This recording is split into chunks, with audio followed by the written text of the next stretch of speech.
Well, howdy there, Internet people. It's Belle again. So today, we're going to talk about Trump's budget framework moving forward.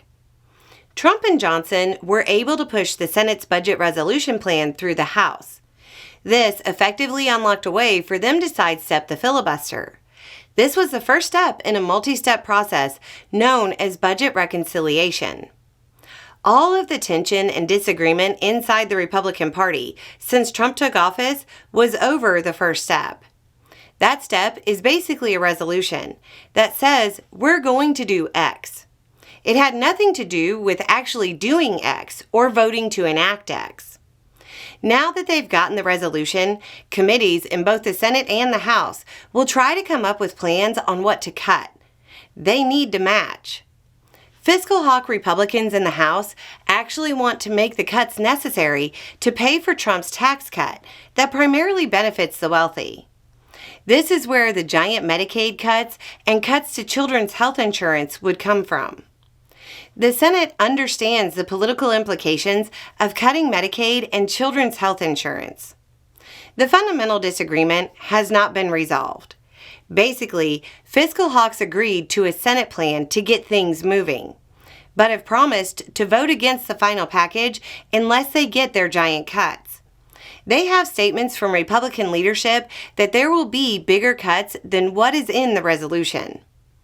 The president of the Committee for a Responsible Federal Budget, which, like the fiscal hawks, cares about the deficit, isn't buying it and spoke bluntly in a statement. Quote, "This budget sets the stage for the largest deficit increase in history, an unprecedented bill that requires just $4 billion in savings to offset up to $5.8 trillion in deficits. What an absolute disgrace. The House instructions to allow $2.8 trillion of net borrowing after incorporating $2 trillion of gross spending cuts are bad enough. But it's the Senate instructions that are binding, not the House instructions, and certainly not some backroom commitment." The resolution that passed didn't actually resolve the issue. It kicked the can further down the road. The Republicans still haven't actually agreed with themselves. The fight is still there. As people wonder whether the Senate or the House will come out on top at the end, it's important to remember that there's another entity in the debate. If the Senate comes out on top and it's a plan that will drastically increase the debt by, hypothetically acting like trillions in deficit increases due to a tax cut extension isn't there, the bond market is likely to show up and surprise Republicans again.